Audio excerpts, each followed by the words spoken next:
everything feels really, really important right now. Like, we are about to embark on a serious stretch. Here we go. It's almost as if the entirety of this coaching staff and the way we view them and the direction of the program is on the line in the next 5 games. And sitting around and you know what, over the weekend, enjoying via Schadenfreude the failures of so many that we loathe. I mean, it was great, but it doesn't replace the actual winning of games from your program.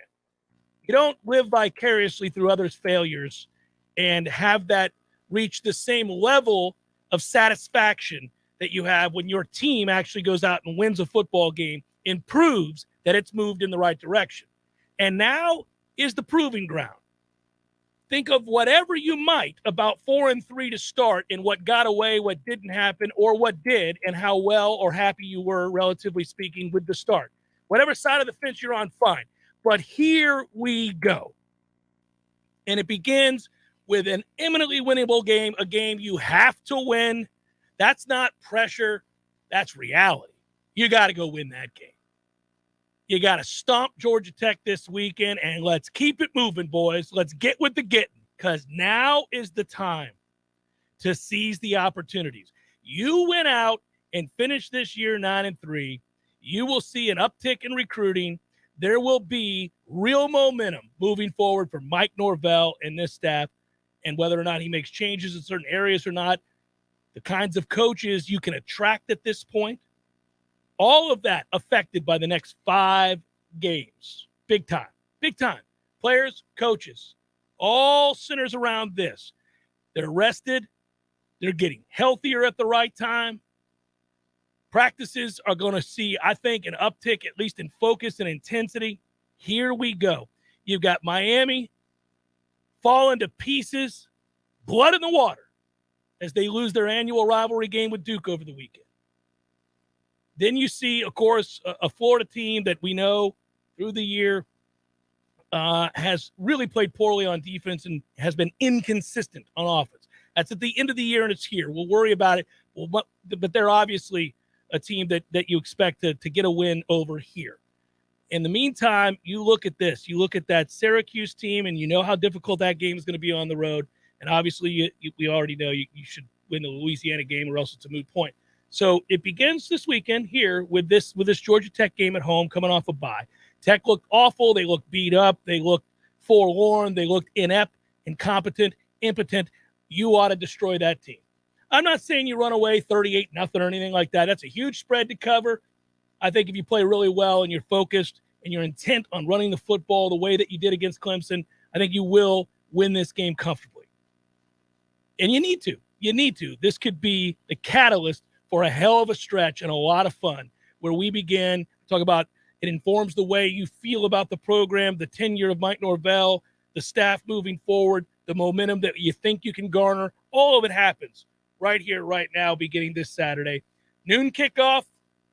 We'll be up early, ready to roll. Hotel Indigo pregame show, 10 o'clock. Good times. T. Lizzie and I will be over there on the rooftop talking about this game.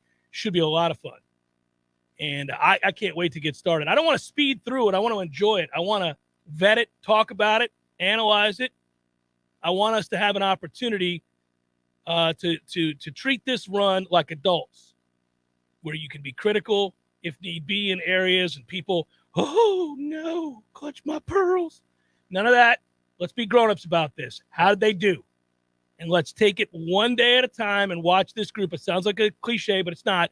Let's watch closely how they build to what I think is going to be a good ending to the season, what I think is going to be a nice stretch of games for Mike Norvell and staff. Because I think you look back now and you look around the country, you see the inconsistencies, and you know, okay, we're not much different than a lot of other teams with the ups and downs, but also some of the things that we've achieved to this point, in some cases, look better than they did at the time. For example, getting that win over LSU in New Orleans looks good right about now.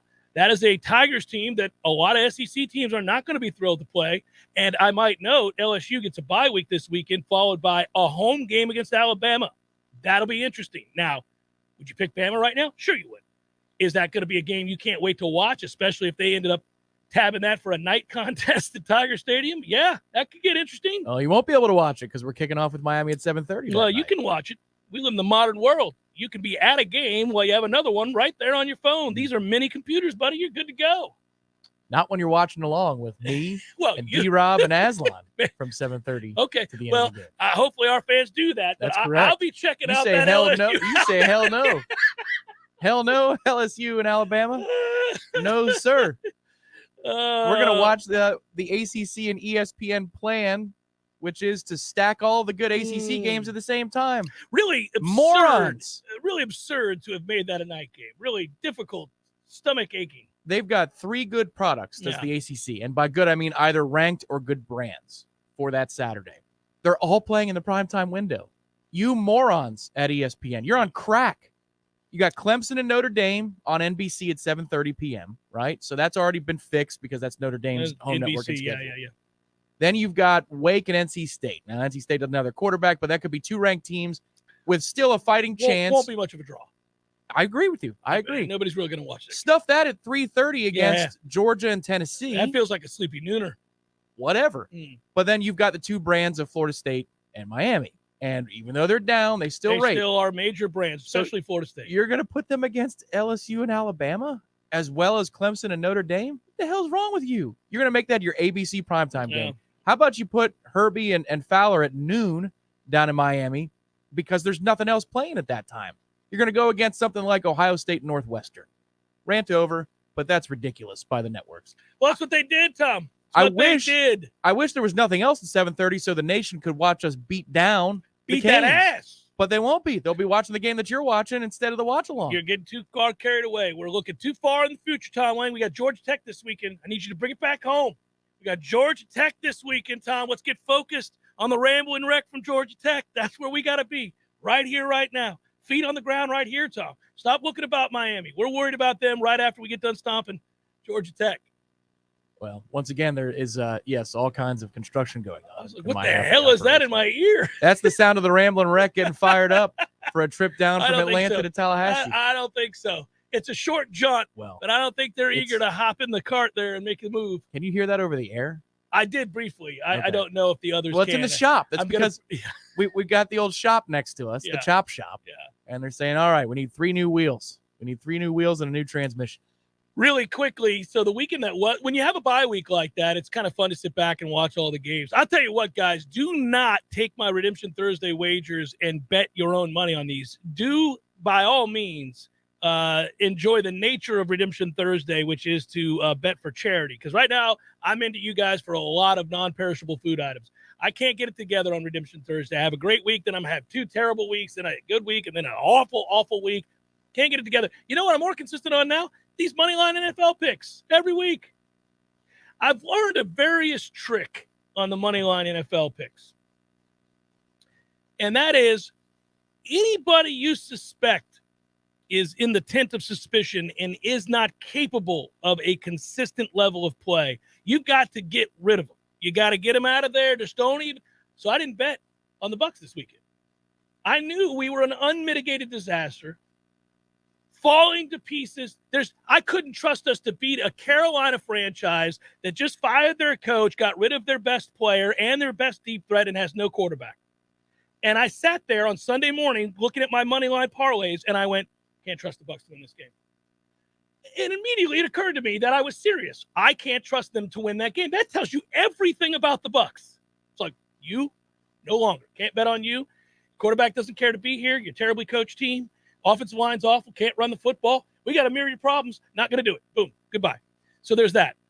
Then I started looking around at some of the other games, and I realized, I was like, man, if I can't trust the quarterback and I don't love the coach, they're immediately off. They're immediately out of here, so we can get rid of that. So you whittle it down until you find like 2 or 3 things. Sometimes it's only a 2-team parlay. Sometimes it's a 3-team parlay. You're like, you know what? I don't trust the Jags.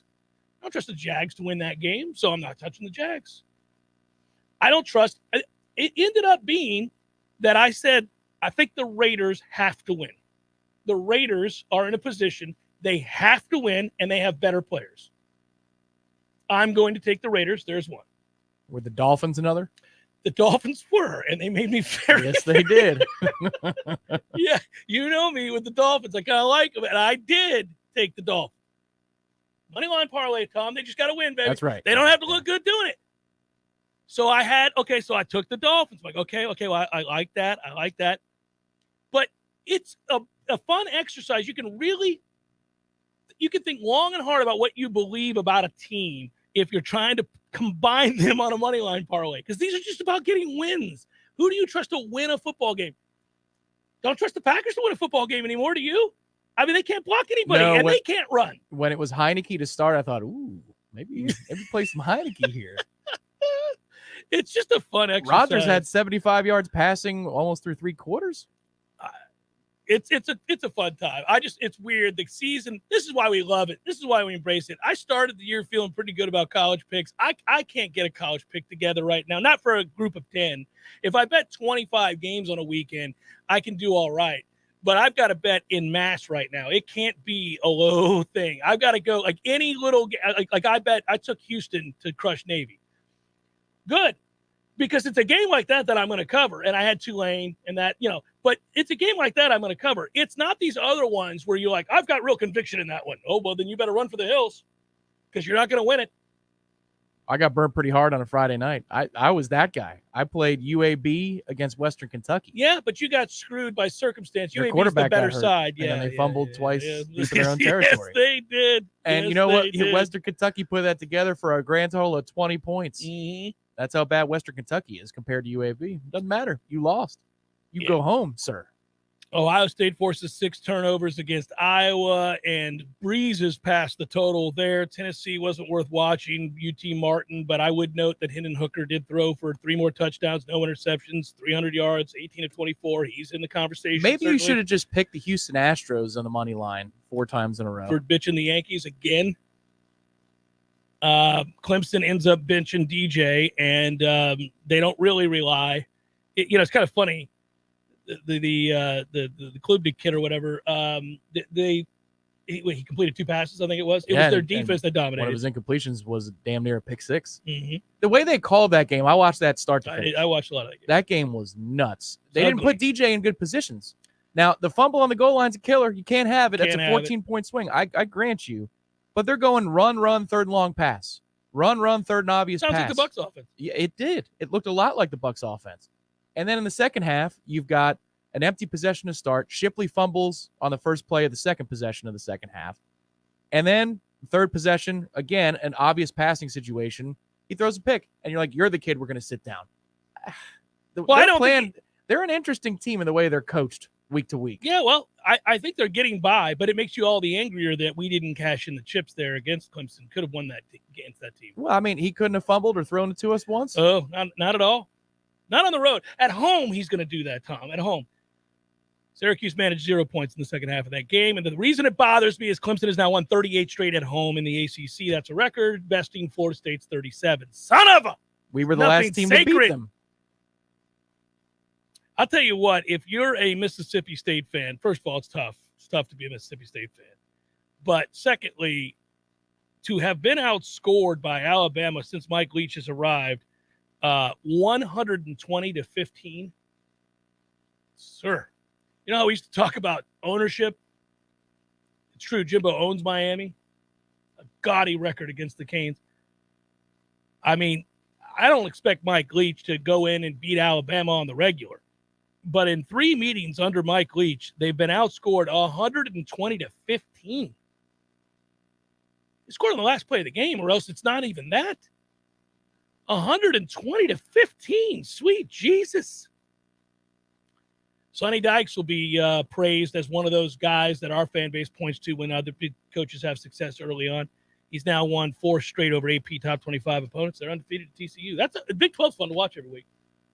Yeah, I like it more than the Pac-12. It's really fun to watch. Speaking of the Pac-12, that's a team that, Oregon, goodness gracious, opening weekend, you're like, well, we don't have to pay attention to Oregon anymore. Well, all they've done is won every game since, and Bo Nix has actually looked like he knows what he's doing. So maybe Kenny gets the ASU job. He might. And that's going to bring me to something here. Another reason that I think it's of vital importance that we summon the greatness that's within at Florida State right now, because I'm sure everybody saw it, but Alex Atkins is probably the leading candidate to get the Charlotte job. I hope he doesn't take it. That would be a bad career move. Well, there are those in the business who think that it's a great move for a 38-year-old guy because they're in a fertile ground for recruiting and they have money to throw at their problems. They want to be a better program than they are. The expectations aren't that you're going to compete to go to a playoff or anything like that.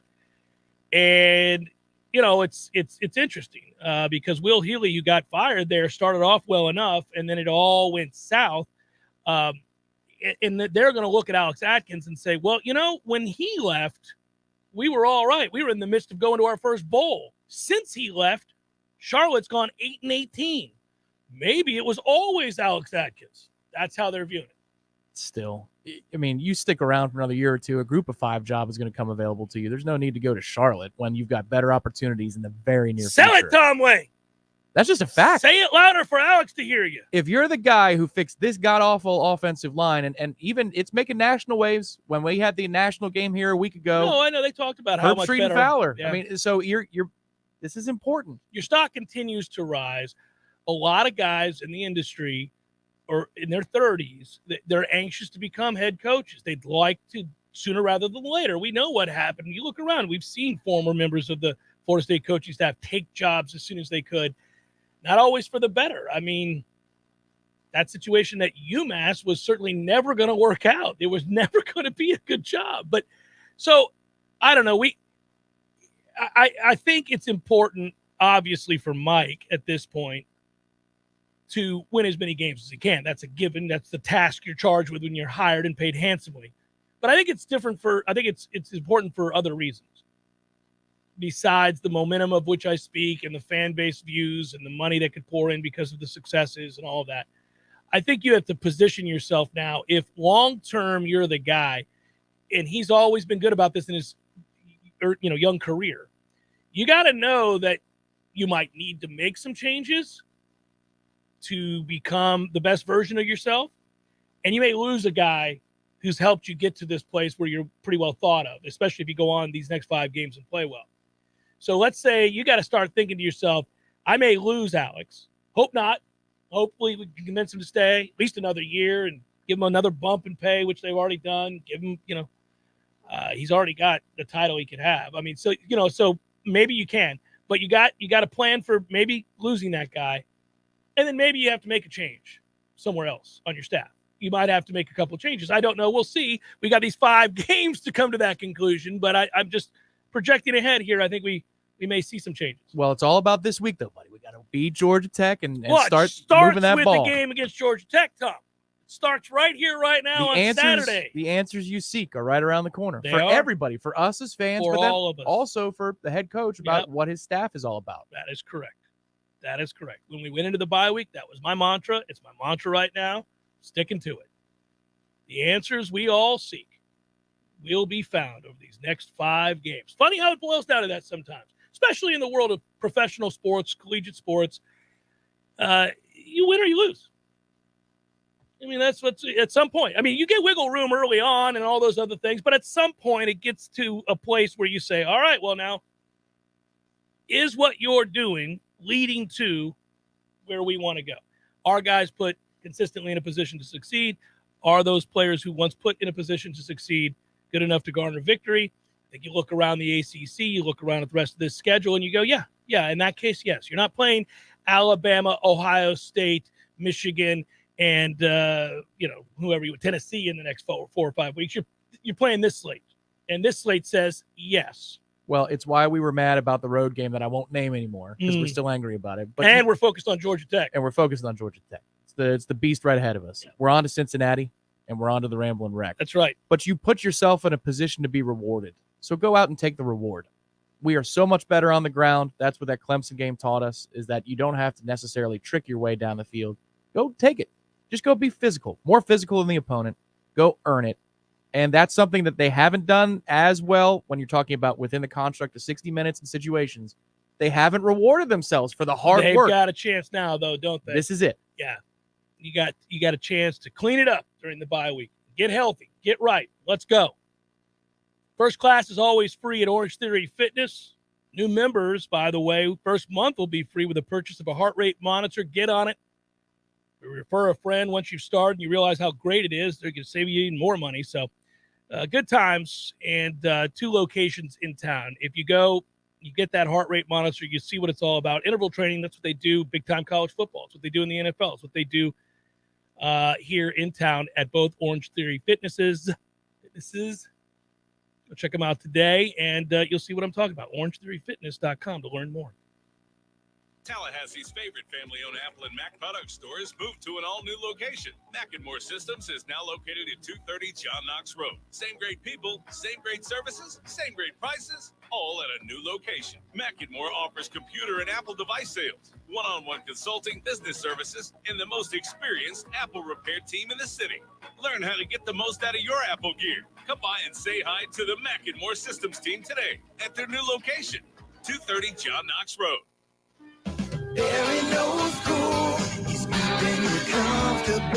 This is Kyle, service manager from Barano Heating and Air. Schedule an appointment from your mobile device to learn about our Total Comfort Service Program. With guaranteed same-day service, 15% off necessary repairs, and $25 berry bucks to use towards air filters and other products. Turn to the experts at Carrier and Barano Heating and Air. Any day, anytime, anywhere. Online at baranoac.com. Florida license CAC 1816-186.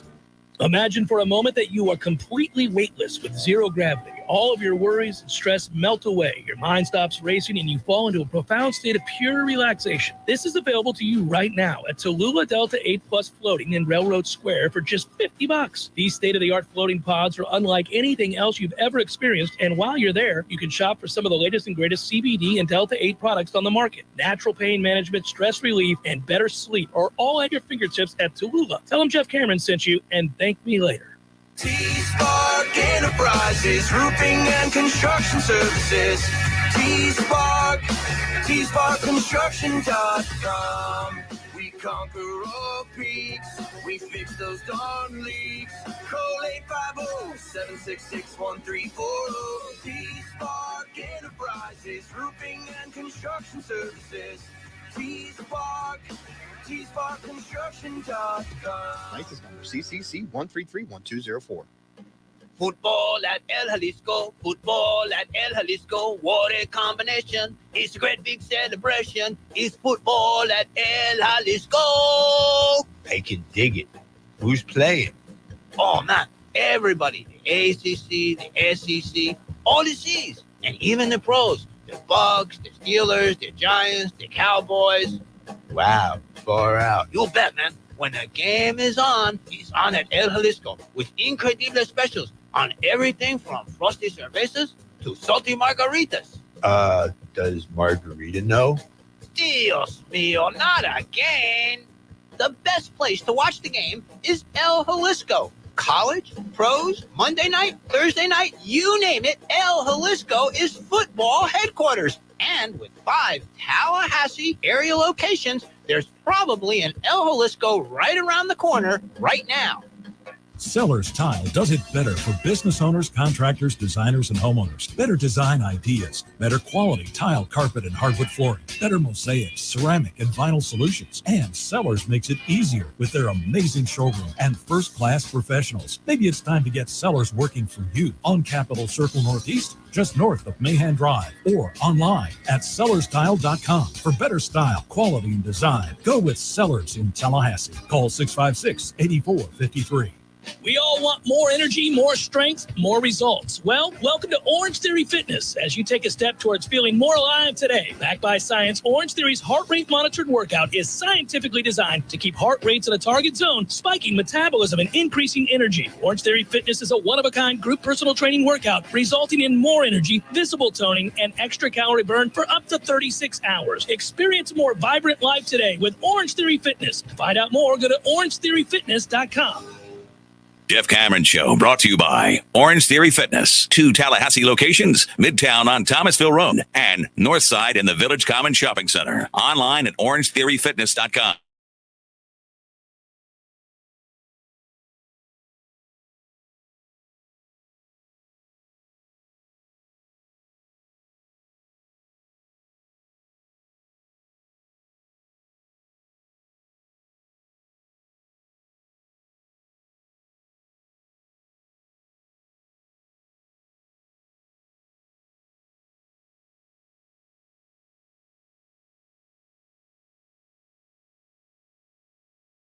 But we got exhibition basketball this Thursday, by the way. This is true. Yeah, I'm excited. Thursday night. Yeah, I'm excited about it. But I was laughing because it's already started down there. And that is that, they're going to have to fire Leftwich. They've gone from 31 points a game last year to 16 this year. I'm sorry. I don't care if you lost 3/4 of your offensive line, which you did. You can't have 2 Pro Bowl wide receivers and the all-time greatest quarterback and drop your scoring in half. I agree. You can't fire the quarterback either because he's basically that dude is all about doing everything I possibly can to succeed, and he's not this year. Right. He's not committed to winning. Right. He's not. Period. By his own standards. Well, he's not that's a committed given, to and it. we've certainly documented But that. I mean, when you miss practice and then you're going to a wedding every other week, and then you that's miss a 11 tough days of training camp. circumstance, though, as an offensive coordinator, that you It got to is. replace the O-line, and then your dude doesn't look prepared week to week. And that's not on you because he's not around or he's not spending time with his teammates on the level that he needs to. But what is on you is the Bucs run the ball all the time, and there's nobody in the league that would look at this offensive line and say that's the answer. Correct. I'm just saying it's spaghetti. It's not straight line issues, and Correct. I feel bad for Byron to a degree, but I'm also fully aware that when you've got that many playmakers and you don't make any plays, that's on you Well, too. and the other problem you're having is they've gone 31, 21, 18, 3. So it is getting worse every week. And that shows a complete lack of confidence and or awareness to what is working and not working. And we should be raving about that defense because they've only given up more than 21 points one time this season. They've only scored more than 21 points one time this season. That's the problem. Well, I agree, but I would also hazard this because I think you agree with this. They're not awesome against the run. No, they're but giving up. They're 18th worst in the league. I mean, they'll give up the run now. They're middling, but in a lot of these situations, these last few weeks is life and death on every possession for the defense. That's no way. I mean, in this era of the NFL, you've got to get 9 stops in a row to have a chance to be successful and win a game. That's crazy. That's way too much pressure in this day and age. Yeah, I was looking at those numbers earlier today. They've gone in the run defense, 67.43 rushing yards per game from last year at this time to 118.29. I mean, they give it up, and they gave up 173 yards rushing to that. Awful. I think you saw cracks of morale because they're saying for 3 straight weeks. So we're going to play the Falcons, the Steelers, and the Panthers without McCaffrey. And y'all can't score 17 to 20 points? Screw you. My man earned his nickname again on the third play of the game. Oh, yeah. You shouldn't have brought it up last week. I mean, what are we doing out here, brother? That is a dime. As soon as he did it, I was like, oh, of course he did. Of course he did. I saw Ira wrote a piece on Warchant.com in which he used the FPI, Football Performance Index from ESPN. Which likes us, by the way, because it has us ranked number 20 in the country. So for all the ESPN hates us stuff. FBI doesn't hate us. FBI puts us in the top 20. I think these things are silly, generally speaking. I know this is an informative piece. It's just like, here are the numbers. Think of it what you will. This is not his opinion, so I'm not judging Ira on this. But I look at these numbers, and I'm like, okay, so the game that they give us the best chance to win is the one this Saturday against Georgia Tech, and it's at 90.1%. I would put the Louisiana game above that. Having seen a little of Louisiana this year, stop that. That game would be above Georgia Tech. But that's fine. I mean, the computer's not watching the game, so I get it. It's just going off of these numbers that it spits in, that you put in the computer and it spits out. Then it's Louisiana second at 85.7. It's interesting to me what popped out third was Florida and then Miami. Well, if we're judging the trend for Miami, there's no way that would be accurate because the Miami game is a road game, Florida game's a home game. The Miami game, and just in terms of these percentages, 67 and 62, the oddity to me is watching Miami look like a team that doesn't want to play football. They've got a bigger problem on their hands than physical personnel, and the computer can't take account to that. So I don't think Miami feels like playing right now. Yeah, another reason I would have preferred a noon kick next week. Man. I mean. Yeah, they'll accidentally care when they go out there at and least feel a little quarter. bit of an energy. Yeah. And if you don't take care of business early. And they'll see a real atmosphere, as Van Dyke has pointed out. They don't have those, but they'll have it this time. For Doak South, though, let's take over the stadium, Noles. Let's go. Make the trip. It'll cost you $50 to get in there for secondary market value, I'm sure. Those Miami fans are not looking to take in an ass kicking that night. And then finally, it has Syracuse as the number one most difficult game remaining on the schedule on the road. And okay, I mean, how much Syracuse have you watched? Obviously, a fair amount. Yeah, actually. Me too. We both have. Partly for a couple reasons. We had to watch one because we bet on it. The Purdue game, for example, I did. Oh no, I just watched it because actually in that window, turned everything out else to be was a terrible. really weird game. But that was a great one. Yeah, watch that one. Obviously, this last one against Clemson. Watch that, and then bits and pieces of all their other games. I watched the Louisville game because I had to scout for Louisville for the site. I watched this entire game because really in the 12 o'clock window, it's the only one I cared about this weekend. So I probably watched 3.5 of Syracuse games this year. And I think the best way to describe them is they know what they are, they play to it, they're buttoned up, but they're not impressive. I don't look at them and go, man, I'm really worried about this, and this when you face Syracuse. I'm not. No, what they've done is kind of abandon the Sean Tucker one is plan A, B, and C mentality. And that offense is more multifaceted. In fact, Schrader actually made 2 or 3 excellent throws in the first half against Clemson. They stopped trusting him, to make really any throws. They got never Tucker, had the ball in the second half. They got Tucker involved in the passing game a little bit more than the ground game. They seem to be between in terms of their offensive identity. But they're going to make you earn it, is what I'd say about them. I think if you show up true. like a bunch of a-holes, you're going to lose that game. Correct. And you're going to be frustrated about they make you earn it. I think that is accurate. They don't possess anything that I'm scared of offensively. I'm not saying they don't have a few players, you just named 2 of them, that are formidable and that we've seen and know about. We do.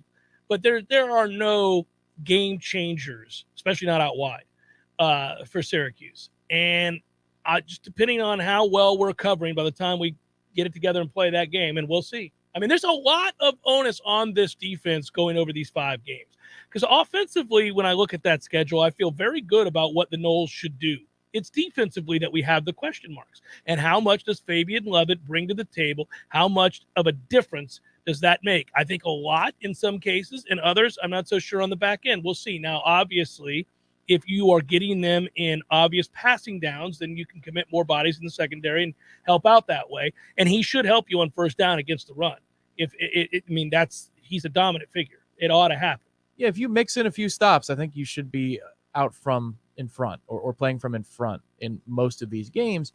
But you've just got to be so much better in situations on offense. I mean, we're beating the dead horse, but that's what happens during a bye week.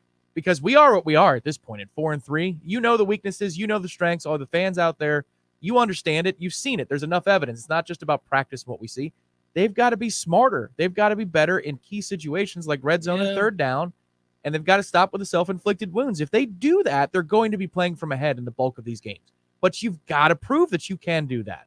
And I think the first real test is not necessarily this weekend. This feels like it might be a Boston College type game where you punch in, punch out, get to work. But then Miami on the road, again, it's a night kick. They've got some talent that they can summon. We'll see.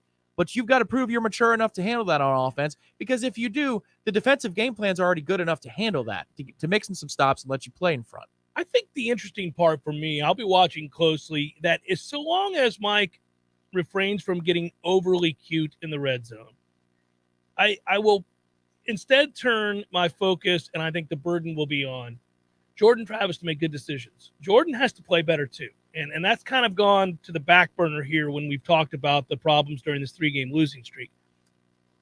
Certainly not trying to pin it all on him, but he hasn't been great in this 3-game losing streak, not even close. And it's not because he's making disastrous decisions or he's turning the football over at a feverish pace or anything like that. A lot of times when quarterbacks are struggling, we have these obvious measures to point to. We can say, oh, he's turning the ball over. He's thrown 5 interceptions in 3 games. It's killing us. Oh, he's done this. What gets lost sometimes is when you go back and watch and he makes the wrong decision. It's the SAT test where it's sort of, this answer is a better answer than that answer, but neither are wrong. And what is most correct? Correct. Yeah. And he's not always choosing that option. Well, and he's missing some guys too. Yeah. Down the field. 2 misses to Johnny against Clemson, 1 in the first half, 1 in the second half. And it's pointed out as some sort of great play. I saw it in the breakdown. I think it was during the Clemson-Syracuse game where they showed a deep shot. The ball's behind Johnny. If if you put it on the correct shoulder, it's either going to score or, you're going to be 1st and 10 inside the 15-yard line. These types of things add up. Now, the good news is those really bear out and show out against good football teams, good opponents. Those details are the difference when you're playing top 15 teams in the country. Without question. You're not playing top 15 teams down the stretch here. So if you make a couple of mistakes, it shouldn't be a backbreaker. But if you make, like the NC State second half and first half, combine those two, 8 to 12 mistakes that you can easily point to and say, you just found a way to not succeed on this play, that's where you could find yourself in trouble. And they've got to prove that they're over that. And Jordan's a big part of that. You're right. He's a big part of that equation. Well, and I thought it in real time when we were looking at it, and it's been a little frustrating. But at the same time, there have been other things that you could point to that mattered more. And so we tended to concentrate on that. We'd say, oh, well, this was a killer or this is a problem. And I think that some of Jordan's, I guess, lack of execution or vision kind of got put on the back burner, but he's got to play well too. If you're going to get to where you want to go, which I said last week, I'm hoping that they can go 5-0 down the stretch. That's asking a lot. I provide for wiggle room, understanding that you might go 4-1 down that stretch. You ought not go 3-2, and you sure as hell better not go 2-3. And so if you're going to get to that 4-win marker, let alone the 5-win marker, your quarterback is going to have to play better too. This should be a nightmarish offense for the final 5 games of the season. If you can run the ball anything close to what you did against Clemson, and think about who we're talking about there. So this should translate. Like, it should follow up beyond Clemson. The receivers are much better this year. You're getting more of them back, and Jordan looks healthy. This should be an absolute nightmare for the final 5 opponents. And if they score less than an average of 30 points a game down the stretch here, that's a huge disappointment. It's a huge disappointment. I'm looking at the remaining games, and I know we got to take a break here, but you mentioned it. You're not playing a bunch of top 25 teams here. Yeah, I'll go through and give you what the Syracuse, by the way, is 40th in SP+. Florida State's ranked higher than Syracuse. That feels right to me. Not everybody would agree with that. It's the circumstance of where that game falls. It's back-to-back roadies after an emotional, and now it's a night kick, which, those hours matter too. Yeah. You're not getting home at 4 a.m. Now we will be on Sunday. So that sequence makes it more difficult. If it was you're playing Georgia Tech and then you go on the road to Syracuse, that game feels a little bit different to me. Yeah, I can see that, but good teams find a way to overcome those situations and win football games every week. Jeff Cameron, 93.3 Real Talk Radio, Warchant TV. Your local news now. The Tallahassee Police Department is investigating a crash involving a vehicle and a gas-powered scooter that left one man dead and one woman seriously injured. The crash happened Sunday morning before 1 a.m. in the 1600 block of Alabama Street. One man died on the scene and one woman was transported to a local hospital with serious injuries. Both victims were on the scooter. An investigation into the incident by the police department is ongoing. Starting today and running through Sunday, November 6th, Leon County voters can cast ballots for the general election at 10 early voting locations. Supervisor of Elections Mark Early said this is the maximum number of early voting days we can offer under Florida law, and I want to make sure that every voter has every option to access their right to vote. The benefits of early voting include shorter wait times, more than 30 combined hours of weekend voting, and the flexibility to vote at any early voting site in the county. The list of early voting hours and locations can be found at leonvotes.gov. This is Rachel Lene with your Real Talk 90.3 local news update, brought to you by Macklemore Systems, Tallahassee's go-to Mac store. Check them out online at MacklemoreSystems.com. This is meteorologist Paul Trombley with your Real Talk 93.3 weather update. Mainly clear tonight with a low of 53. Northeasterly winds around 5 miles per hour. Mainly clear again tomorrow. Daytime highs approaching 83. Tomorrow night, lows around 56. Low 80s Tuesday and Wednesday. Another look at the short range. Lows level off around 53 tonight. This report is brought to you by the Lawn Johns. For all your landscaping and lawn care needs, visit thelawnjohns.com. Right now, 80. Is your roof suffering from leaks? Our team is ready to investigate and repair your roof leaks. T-Spark Enterprises, roofing and construction services. Call 850-766-1340. License number CCC 133-1204. Your next chance to win $1,000 is coming up at 3 p.m. Don't miss your chance to shake the 93.3 money tree and see what falls out. Planted by the law offices of Basic Brooks. Come back stronger with Basic Brooks. Well. Hey, Jeff, look at this place. Yeah. Well, doing well. It's been a while since I've seen you, brother, but, it hasn't been a while since I've been over to Gordo's. I go there on the regular because of you, Eddie. Well, we keep you regular. Well, that's true. But I think of Gordo's as a place to sit down, have a cold beer, talk to your friends, enjoy the sports, eat the delicious food. But I think of you as Uncle Eddie, a man who takes care of his people and takes care of the town. I appreciate that, Jeff. Hey, and we'll keep you regular. Gordo's, bringing the flavor and flair of Cuban food to Tallahassee since 1996.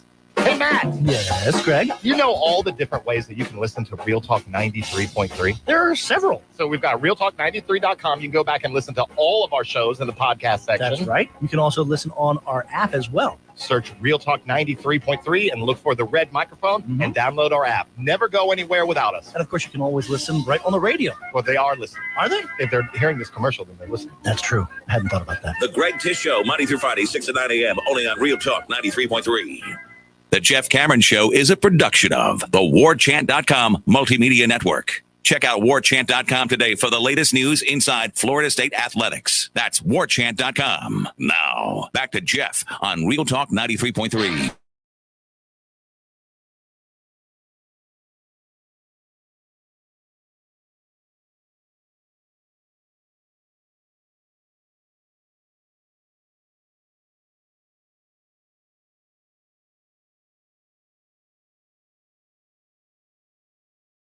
Just sharing some of that day with us. I missed some things in chat. I wasn't looking at the chat, Tom. Who did I miss? I want to make sure that I doff the cap.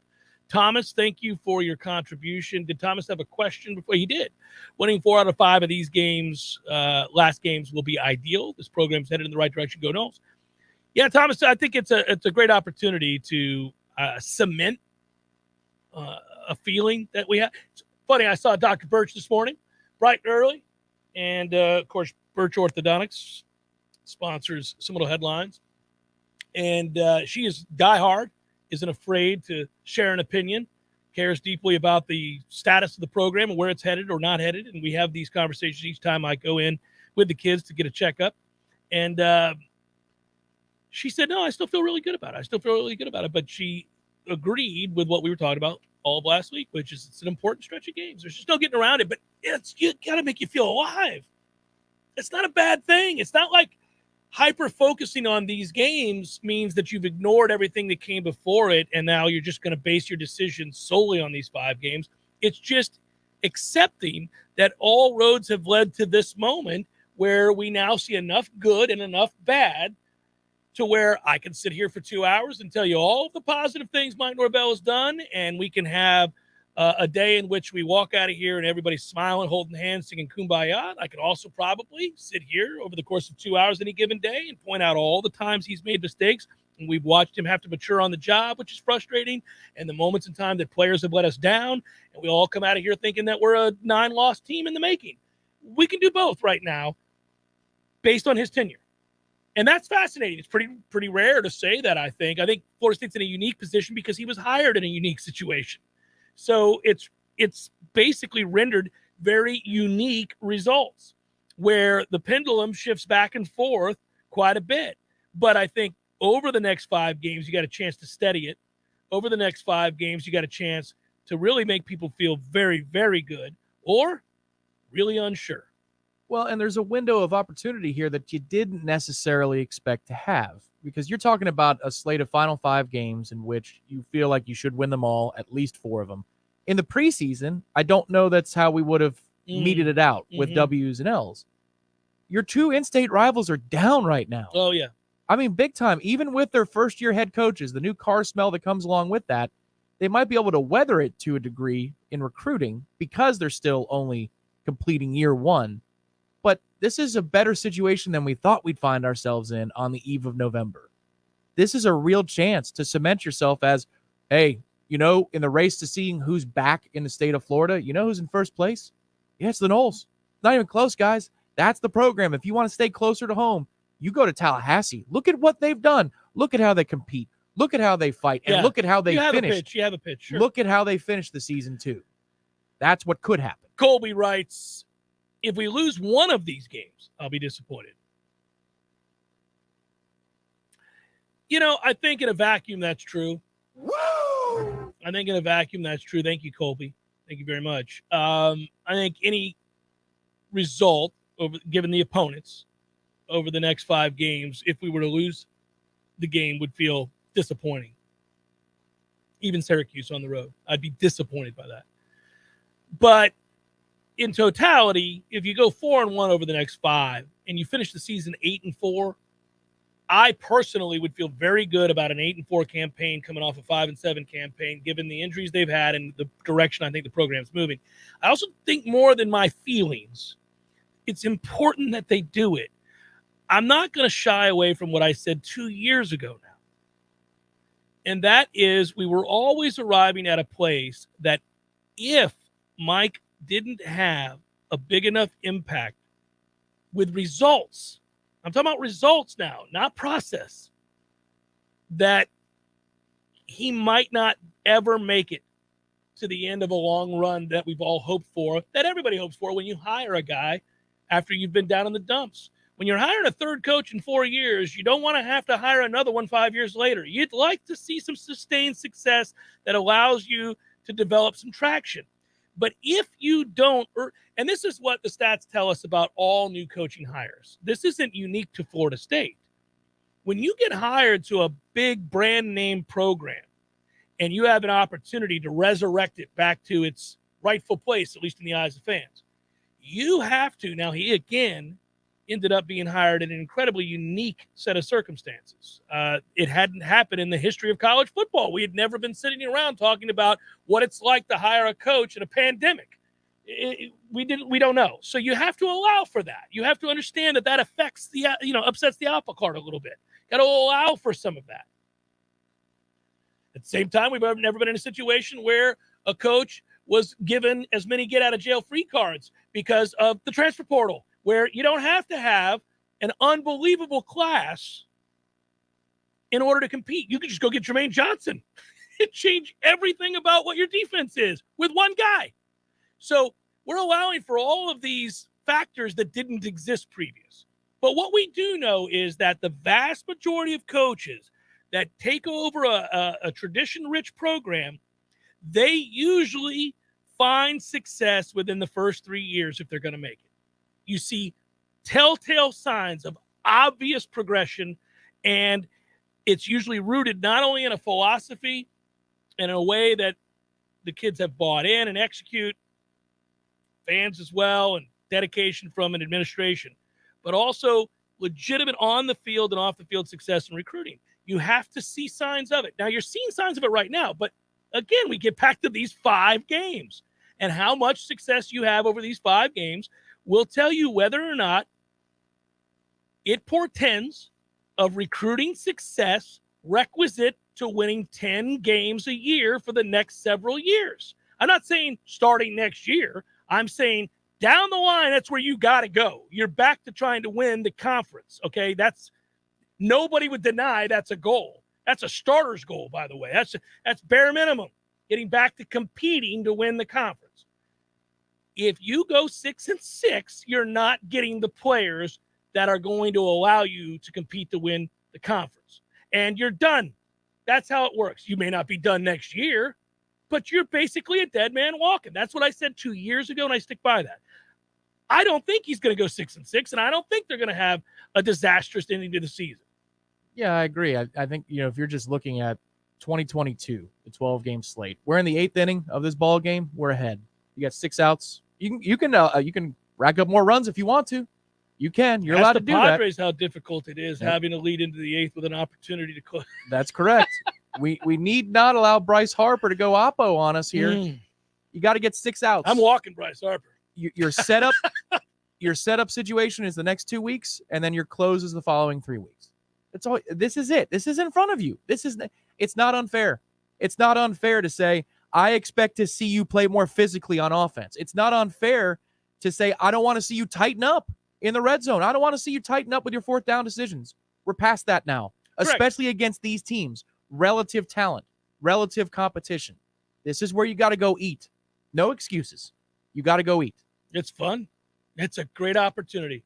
And if you're Mike, you got to be excited because you've worked hard to get to this place where you can go cash it in. It is the reward. Let's go bust that ass. That's the reward. They bought in. You sold it. They did. They've worked hard. Go get it.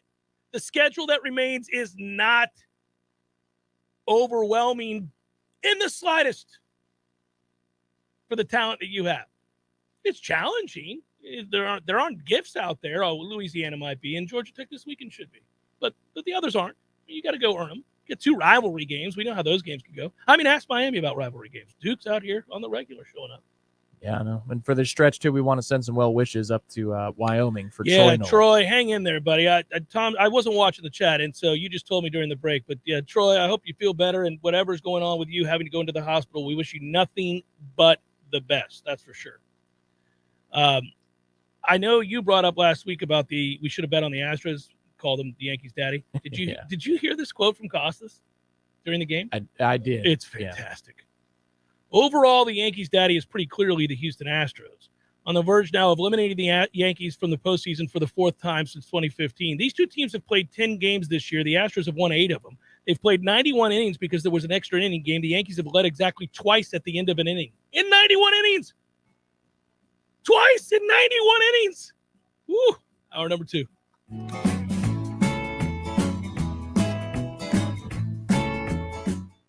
So, let's say you're considering buying a new home in the current climate. All heard that demand is high, inventory is low. So how do you get a leg up on the rest of the buyers all making offers on the same house as you? Oh, that's a tough.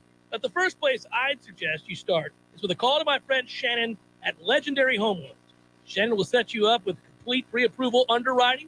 It used to be an upgrade, but nowadays it's got to be standard. Want to get your offer on a new home pushed to the front of the line? You need a TBD full underwriting approval from Legendary Home Loans. Will shorten or even remove your financing contingency, and the sellers will know that your offer is real and ready to go. It's tough out there these days, folks, so why not have the advantage of a proven winning team in your huddle? Get pre-approval underwriting from my friend Shannon, one and only Legendary Home Loans. Call now, 844-FSU-LOAN, 844-FSU-LOAN, or just visit FSUHomeLoans.com. FSUHomeLoans.com.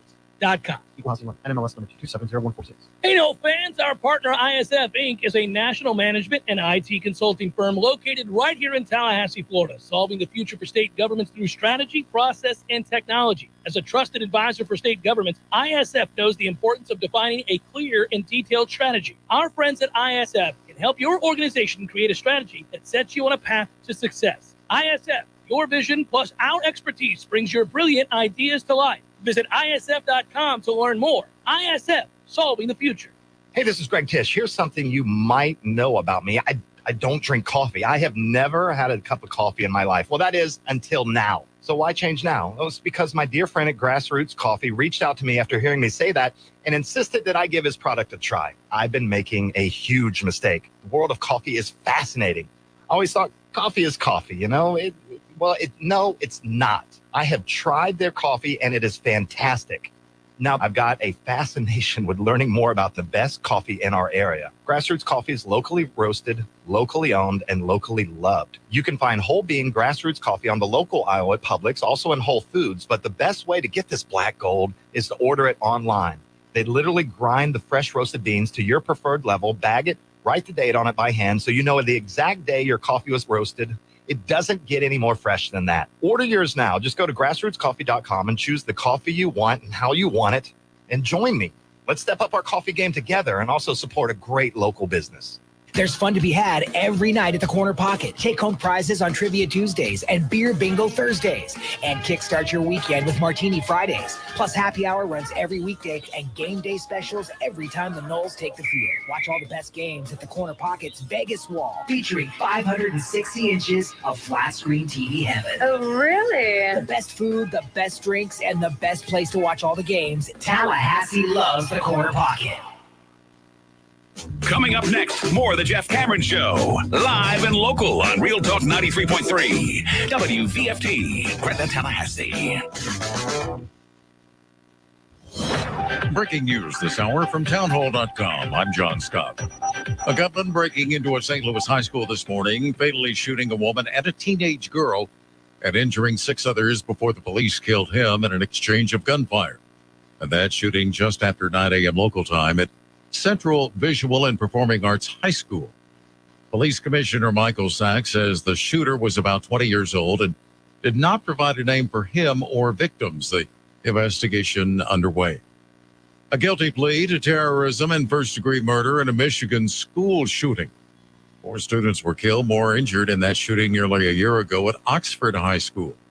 Oakland County Assistant Prosecutor Marquise asked Ethan Crumley if he committed premeditated murder. Is it true that on November the 30th, 2021, when you committed the crimes of first-degree premeditated murder in Oxford County of Oakland, that you acted knowingly, willfully, deliberately, meaning you consider the pros and cons of your actions, then you made the decision, after substantial reflection, to commit first-degree premeditated murder?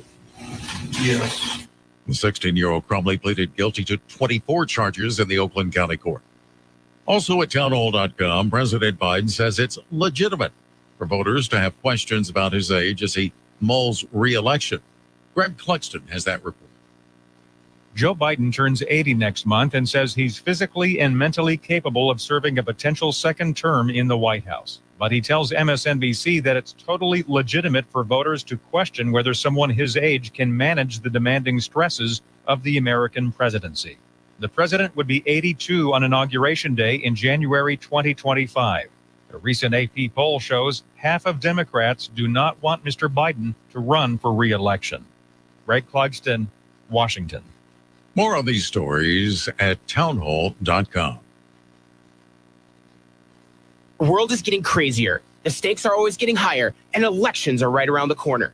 Big days are ahead. But wouldn't it be nice to go back to the good old days? With Legacy Box, you can. Legacy Box transports you back to the glory days so you can rewatch and experience your family's past. Simpler times when the only thing that went tick-tock was the clock.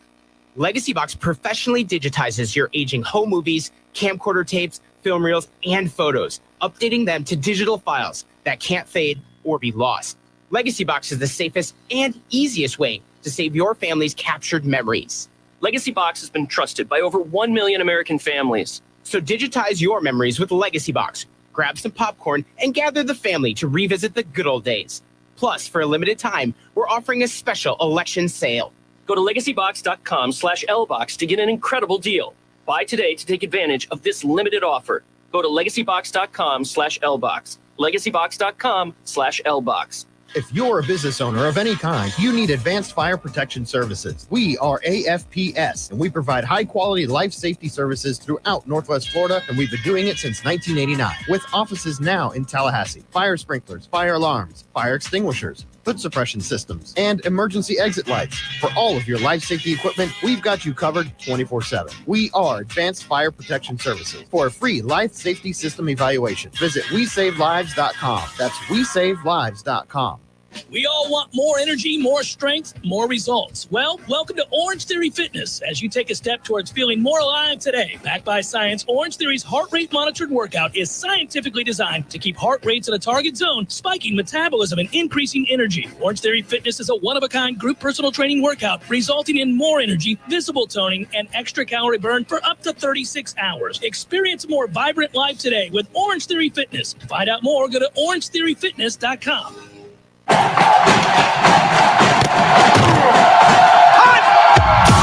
Broadcasting live from Florida's capital city, this is the Jeff Cameron Show, brought to you by Orange Theory Fitness on Real Talk 93.3. Now, stop what you're doing and listen closely. It's time for the Jeff Cameron Show in 5, 4, 3, 2, 1.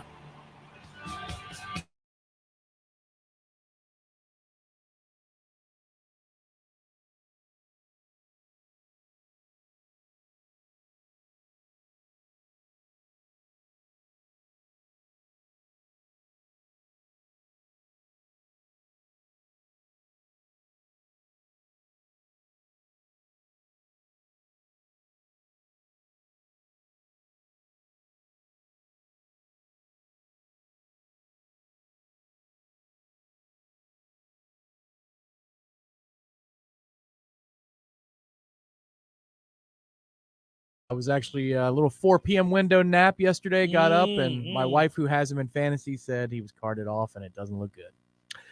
Yeah, he's been fantastic. A lot of fun to watch, and the Jets team has been a pretty cool story. That's an aside. I just read that during the break. Sorry, that's not the lead to start hour 2, but it is a sad note for those of you that, A, like the Jets, B, have him in fantasy football. That's very ESPN of you, the old days. Lead with the Jets at the top of the hour. Yeah, I'm not leading with the Jets. I just at ESPN Greeny for more. Yeah, I just got done reading the report and realized, damn it, man, I like that kid. He's a lot of fun to watch. Always looks like he's shot out of a cannon. I will tell you what I was looking at during the break before the start of this hour was how far Miami has fallen in SP Plus rankings. They're 59th. Louisiana, by the way, is 61st. You group those two teams together. We were kind of talking a little bit last hour about tough games that remain. It's interesting. Florida State and Florida and NC State and Syracuse, those teams, our team mixed in with those, all relatively, according to SP Plus, the same team. And I think that's fair. Because of our red zone failures, yes. Yeah. I think between the 20s, we've been really good. But I would think that what it points out is what you're pointing out, which is that initially you might have a defensive reaction to that and say, well, wait a minute now. And then you go, no, we're really bad in the red zone and we failed in situations miserably. If you're a Florida fan, you're like, well, I mean, that Utah game did happen, and you would name some other moments, and then you'd be like, yeah, but our defense can't stop anybody. You see their third down rate? Opponents are completing over 52% successfully on third down. Is 130th in the country. Only Colorado is worse. Yeah, they can't stop anybody to the point. That's unbelievable. Well, it's really 52%. It's shocking. And then I think you would look offensively at a team like Syracuse, and you'd be like, no, man. They're 61st according to SP Plus in offense, and that sounds about right. Maybe somewhere in the 60s or 70s. Not real good. The offense is better. Schrader is a much better thrower year over year, and they get credit for that. But they kind of forgot that Sean Tucker could have been a Heisman candidate if they decided to feature him. Well, Very strange. I also just think that they're not dynamic enough. That player is the dynamic player they have, but they really don't have anybody else that's dynamic, and so they don't scare you. They don't line up and scare you. Now you better be able to stop the run. But it's incredible what they do with their defensive line, even though in the graphic was up there 85 times on Saturday. But they're averaging around 260 pounds up front, and yet they still make you earn it. It's impressive. Buddy, we ought to line up and have some success. Oh, by the way, they also run the 3-3-5. So, look, you saw it. You saw it against NC State, and you found a way for a half, certainly, to run against it. So, again, you've got the opportunity. You've already had the warm-up. This is all stuff and teams that, A, don't overwhelm or things you've seen. This is why that 5-game stretch sets up nicely for Florida State if they're healthy at all. And so, that's why I kept crossing my fingers. Survive through this. I would have liked to have been 5-2. You let one get away. Should have been 5-2, but you're not. Okay, so you're not. Fine. Put it in the rear view. Let's go. You've got 5 games. Can you get healthy? Do you get guys back? Is Winston Wright going to play this season at all? I don't know the answer to that. Maybe. If he does, that's infusing more life into the offense. Even if you have to slowly work him in onto the depth chart out of the slot, that's an added guy with real talent. He's a seasoned player who's done a lot in the Power 5. Even if he's slow to come along, those are still better reps than your backup guys you have out there now. So if I said to you through 7 games and with this 5-game stretch ahead of us, what is our offensive identity? I still think they're always going to be, this team with Jordan is going to be a run team. That really hasn't been the resume for the first 7 games, right? I mean, we saw what they did against Clemson, and that's really impressive. But they ran the ball well against LSU. They ran the ball. I mean, yes, he also made throws. We did everything right on offense against LSU. That was a great game plan. Mm-hmm. It was. You had problems, though, running the football. NC State had problems against Wake Forest. Yeah, agreed. All I'm saying is, what is the thing that you hang your hat on? We know what we think they're going to do for the next 5, but after Duquesne and after LSU, the thought was, oh, wow.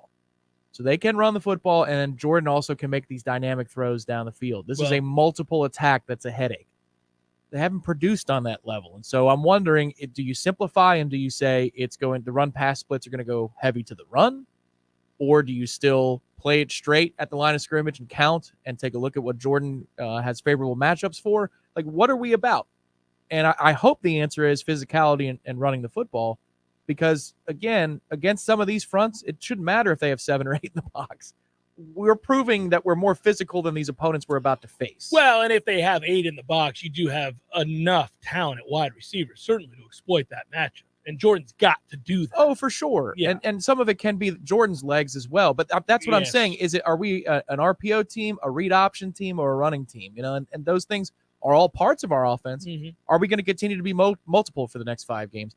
I'm just hoping that there's a little bit more of get you some, because we're Well, I showing like that- signs of life. Yeah, and I like that style of football anyhow. I think it takes a lot of pressure off your quarterback, who I think can be a very good quarterback when you run that offense. But I think if the offense is him and it has to be him, then he's not nearly as effective. I mean, he has limitations. Jordan always had. Is he worlds better than he was? Without question.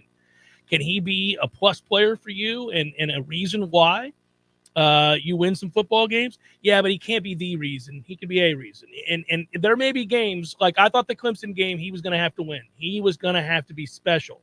And there were moments where you thought maybe he was going to be. They got it. Yeah, sometimes you're going to have to just say to him, look, this is one of those games. This sets up for you to be able to make plays with your legs. We're going to have to change the math. You've got to be the reason. The other thing I'd say just about him and his development is this offense is about looking before the snap where the matchup is going to be. It generates one-on-one matchups for the iconic brand that is Florida State, right? That was the pitch. I wonder if, and I think this probably has to be the lesson moving forward, okay, man, it's great that you've got a matchup that you like in this situation, but it's 4th and 2. So first things first, I wonder if there's some back and forth there about this offense might generate a good one-on-one, but that's not what we need here, given that we're in a situation where we're going in to beat NC State on the road. You don't have to go for it all here to the end zone. Doesn't matter. Decision making's important. I mean, I think obviously they're going to have had a conversation with him, because the times they've trusted him to make the right decision in those situations, he simply hasn't. And so then that falls back on Mike at some point, right? I mean, that was Correct. Ira's point to me was you got to make sure your quarterback understands. This is where it's hard for all of us. I don't know what was said on the sideline. I don't know what he said to Jordan. He may have told him, hey, man, we need the first down here. I don't have to spell it out for you. We need the first down here. You got to throw in the flat. Take the first down. Let's go. We don't need a touchdown here. But he may not have. And if he didn't, I hope he's learned his lesson. Well, yeah, this is a basic question, and I don't know that they'll ever answer it. But is this a progression offense, or is it your progression changes based upon what you see before the snap? You know what I mean? Like, you've got 5 options that are drawn up. Ooh, this is where I should go with the football. That's one. Or is it, here's the play, here's 1 through 5, no matter what happens, no matter how they line up, you look here, you look there. Well, it depends on how much they trust him, right? How much they give to him. They might have to trust less in that situation. Say, Toafili's the one. It's 4th and 2. If you got problems you got there, 2 options here. Yeah. If he's not open, take off and get the 2 yards. Right. Because clearly he thought that it was all about Johnny on that play. Like that, these little things might rear their head over the next 5. And that could have been, and again, without being in the film room, without knowing what he's taught to do there, what the progressions are in that situation, I am reticent to criticize. I don't know if they say to him, look, you've got 1 read here on this play. It's 4th down. I don't care what the play normally allows for. Here is your situation. Yeah, I don't know that. Look, and I'm not trying to point blame at one or the other either. Right. I'm saying that it can happen for whatever reason. Whoever it is who decided to go rogue or didn't communicate or anything in between, it just can't happen, because there are going to be moments in these next 5 games where either you're not playing as well as you thought, the defense is letting you down, you put the ball on the ground a couple of times offensively, and so it's closer than you think. And here comes that play. It could be in the second quarter, it could be in the 4th quarter. But we all know one of those plays when they arrive, you go, oh, man, this is big. This 3rd and 6 is huge. We haven't had the ball for more than 3 plays in 4 consecutive possessions. We got to start getting some first downs. Do you know what you need to do in that moment? And is that line of communication where it needs to be? Well, having a bye week and the results to fall back on and ample evidence on film, all of those questions should have been answered by now as we embark on the 5-game stretch that's going to define Mike Norvell's tenure at Florida State. I mean, this is dotting the I's and crossing the T's, I'm sure has occurred. And I've got a good feeling about what's going to happen in these 5 games. I really do.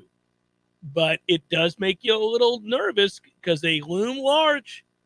They're big. The results matter. And what you get worried about is that you lost out on the margin for error when you choked away a 17-3 lead against NC State.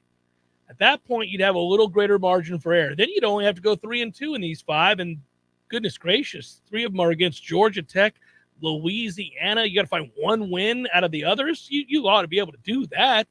But because you lost that game, you got to be buttoned up and play really well and execute for all 5 in the hopes of winning at least 4, certainly. And it makes you worry a little bit. But I think if they're healthy and they're getting better, they're trending in the right direction. I don't think there's any doubt about that. Just to what degree. And this is where results come into play. I'm going to keep repeating it. I hate that this is where we're at. I don't like things to be, because most of the time things aren't that simple. People like to make things black and white, but most of the time they are in the gray area. And so I understand how that works. There's nuance to all these discussions. Certainly there's even nuance to the discussion about how important these 5 games are. If Jordan Travis got knocked out in the first quarter of the Georgia Tech game, it would change the way we viewed the remaining games on the schedule and what was possible. Now, it doesn't mean you would expect them to, go in the tank, but it would certainly change the percentages around how many you could win. So I get all that. And that's only if his luck stays the same with injuries. If it stays exactly the same, then there will be something along those lines. Yeah, knock on wood. I'm not trying to speak anything into being. I'm just talking about things happen in the course of a season, in the course of a game, that changes the outlook about any given outcome. I understand that. But I do think that I believe they're trending in the right direction health-wise. And they did just come off the bye. They are in a position. They get a nice game here off the bye. This is a nice way to ease into the stretch. No disrespect to Georgia Tech, who was playing harder since they fired their coach, playing a little bit better prior to that Virginia game, which was hideous.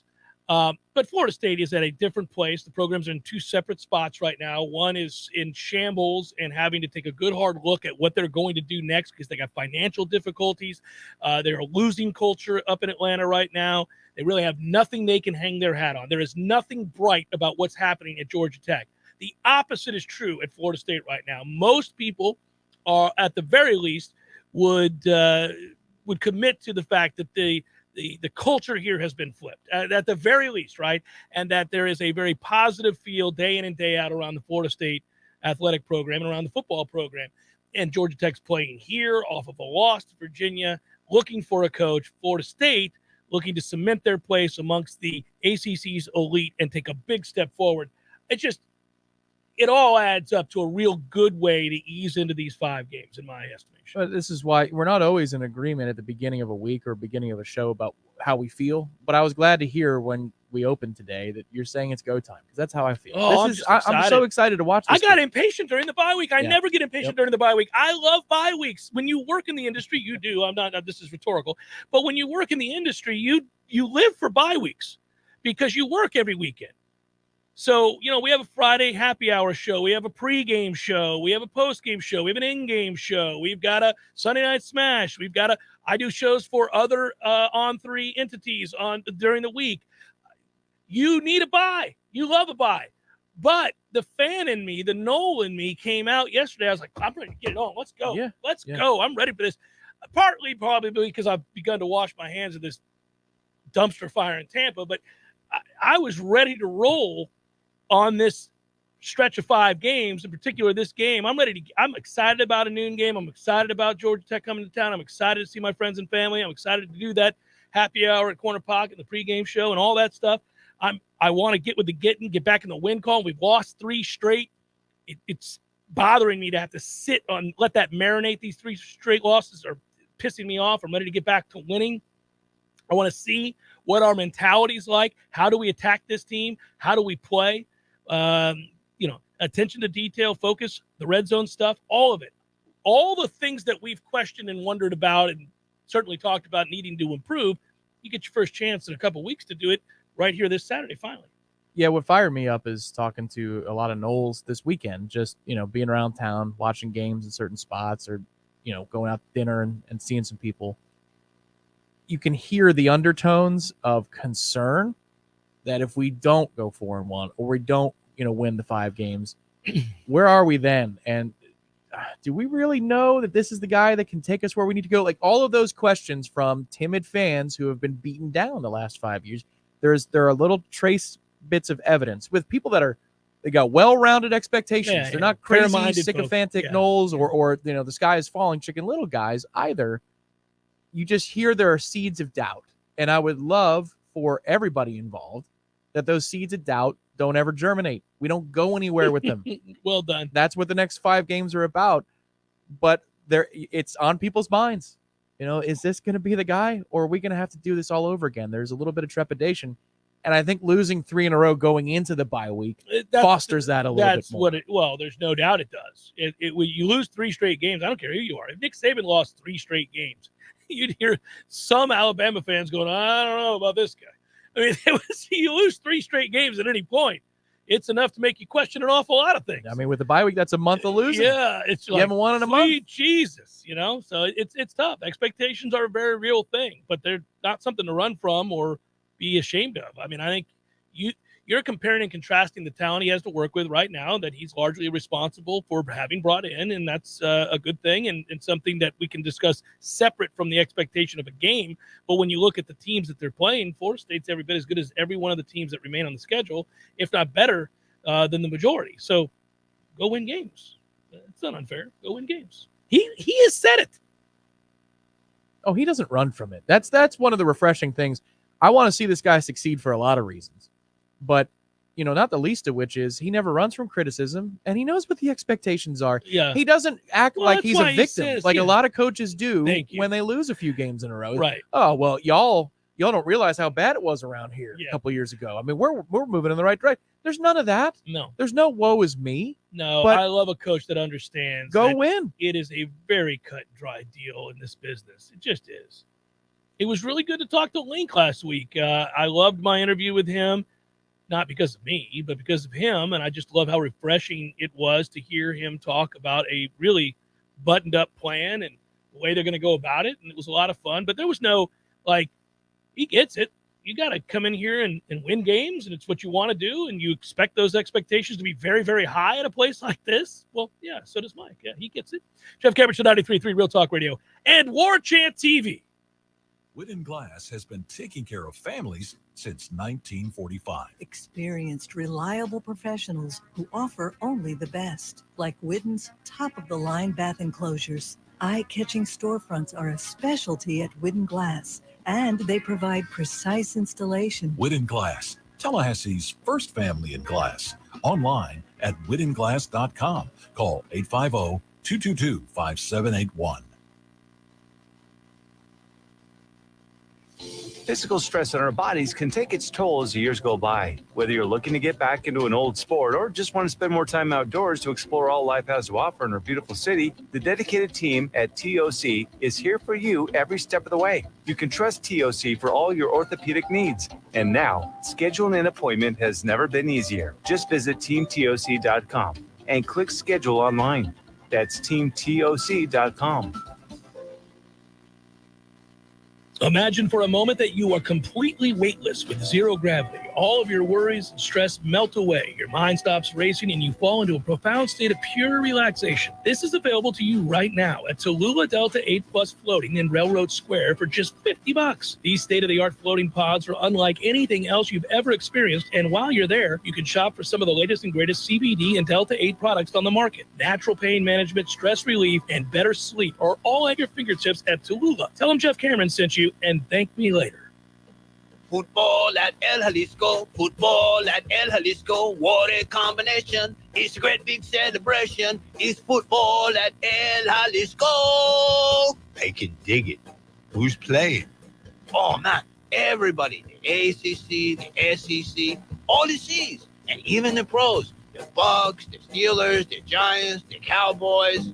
Wow, far out. You bet, man. When the game is on, it's on at El Jalisco with incredible specials on everything from frosty cervezas to salty margaritas.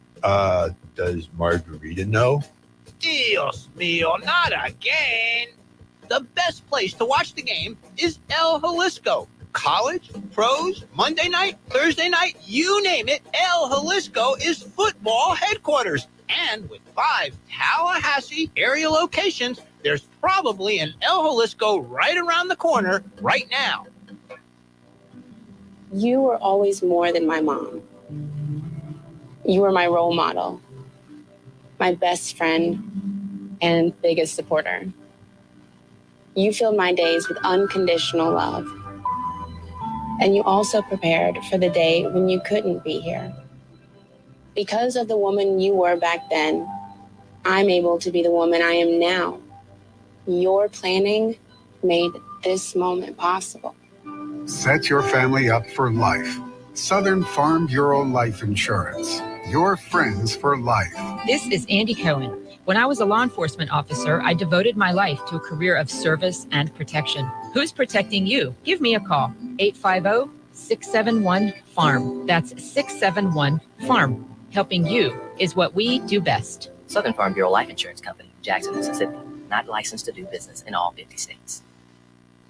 We all want more energy, more strength, more results. Well, welcome to Orange Theory Fitness as you take a step towards feeling more alive today. Backed by science, Orange Theory's heart rate monitored workout is scientifically designed to keep heart rates in a target zone, spiking metabolism and increasing energy. Orange Theory Fitness is a one-of-a-kind group personal training workout resulting in more energy, visible toning, and extra calorie burn for up to 36 hours. Experience a more vibrant life today with Orange Theory Fitness. To find out more, go to orangetheoryfitness.com. Jeff Cameron Show brought to you by Orange Theory Fitness. 2 Tallahassee locations, Midtown on Thomasville Road and Northside in the Village Common Shopping Center. Online at orangetheoryfitness.com.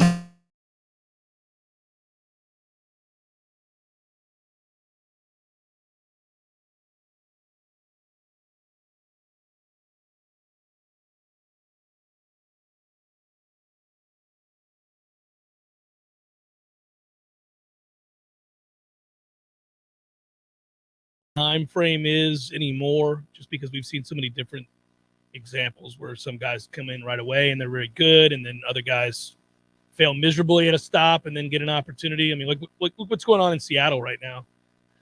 They may end up winning that division, and partly because of their quarterback, which what in the world? But here you go.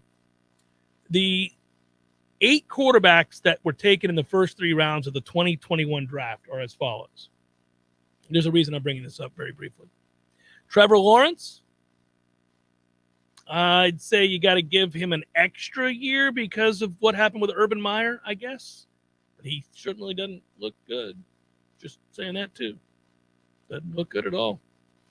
Zach Wilson with the Jets. They don't ask him to throw much when the game's on the line. Trey Lance, has he ever played? Have you ever seen him in anything? Is he ever going to play? Destin Hill? Justin Fields. Ooh, that's a toughie. Doesn't look like that's trending in the right direction. Just saying. A lot of problems in Chicago. He's the one I blame the least. I'm just saying, man. Doesn't look good. Mac Jones is hurt. A lot of the luster that was initially on him has kind of begun to wane. He can't beat out old Zippy. So we'll see if what happens there. I just hope Zippy has a 20-year career so we can call him old Zippy for 20 years. He's playing well. Kyle Trask, we're not sure he exists. Doesn't dress out. We don't really know if he's around. I don't know. I think he's practiced a lot with the Buccaneers first team these last 3 months. Like a lot. Kellen Mond, is he out of the league? Can't play. I think he's out of the league. Yeah, can't play. I mean, this class, folks. Davis Mills is the best we have out of that class, and he was taken 67th. And here's why I brought it up. Matt Ryan got benched today. Separated shoulder, but yes. Well, did they say it's separated for sure? Mm-hmm. They've definitely made a change. Sam Ellinger's going to start. Yep. Old Texas. Well, right, and he came after that group that I just named. So, and that was the same one where Felipe Franks and others were drafted. I mean, I know, but that Sam Ellinger may end up emerging as the guy. The story that came out initially on AP was just that they benched Matt Ryan. I'm glad you told me that it was a separated shoulder because I thought performance alone would be a reason enough to go to Sam Ellinger, frankly. That has not been good. Agreed. Performance alone was probably not, I'm just saying, I saw Rappaport and Schefter mentioned there was an injury. Yeah. But I agree. He's been awful. It could have been on merit, too, and I would not have been stunned. That's the way it works sometimes. People fall off a cliff at the end. It's nuts. There he is. Ira Shafel, Warchant.com, joins us now. Hello, Ira. I'm good, Jeff. How you doing? I'm good, brother. Hey, man, I'm really pumped for the next 5 games. I'm going to ask you right off the top, what's the record over the next 5? I'm going to go 4-1. Okay. All right, 4-1. Is the loss to Syracuse or to Miami or to Florida? Honestly, I'd probably say Syracuse. And when I hate to say that because I don't know how good they really are, but, like, they don't beat themselves. Mm-hmm. And you're going to be going on the road. It's kind of a weird environment. It's a week after the Miami game. That's a fair. And they're just a solid team. They have a good defense. They just play solid football. They have a quarterback that makes good decisions, I think, for the most part, and is smart and tough. And so I just think that's going to be a tough game to win. Would you lay the points this weekend with Florida State against Georgia Tech? No way in hell. That's a lot of points, Jeff Cameron. It is, but you just watched Georgia Tech. You just saw that Virginia game. I know you did. You were tweeting about it, Ira. You saw how bad that team was. That was awful. That was an embarrassment. I honestly wanted to ask Mike Norvell today, like, when you guys are in the film room, are you just not even showing anything from that game? Because that was ridiculous. Certainly when Georgia Tech was on offense. I think you need to go back and just show clips from their Duke game and their Pitt game. But, man, that game last week was a disaster. Yeah, they shocked Pitt at Pitt 26-21, and then, of course, they beat Duke in overtime. And, of course, Duke, at a big rivalry game this weekend, took out Miami. So that was a big moment there. But, yeah, losing – that story Duke-Miami rivalry, when we were all waiting for the 30 for 30 on that. Well, it's coming. It's coming because things have shifted back in favor of Duke, who've won the last 2 in Miami. Duke owns Miami in Miami, and like the hundreds of fans that have been there to see it, they know that pain. They know that pain. All right. How much did you recoil upon hearing the news that Florida State will indeed be playing on the road at night against Miami? How frustrated were you upon the news today that game is now slated to be a night game? Not as frustrated as our buddy Corey Clark, who texted right away incredulously. But, look, man, I'm all for a fun night game in South Florida, man. I got no problem with it. It just means I can spend a little more time in the 305. Yeah, I know. I thought you might say that. The rest of us are like, Jesus, really? What are we doing here? This should have been a 10 a.m. kickoff. There's no reason. All right. So as we sit here today, I started the show basically noting that I'm very eager, very excited for this 5-game stretch because I think good things are going to happen for Florida State here. I think it's going to cement an overall good feeling about the program and where it's at. What are you most interested in and excited about as we embark on this very, very, I think, vital 5-game stretch? Yeah, I think there's a couple things. I mean, defensively, I really want to see if anything changes with the back end, the secondary. I mean, I cannot imagine that they feel good about the way they've been playing.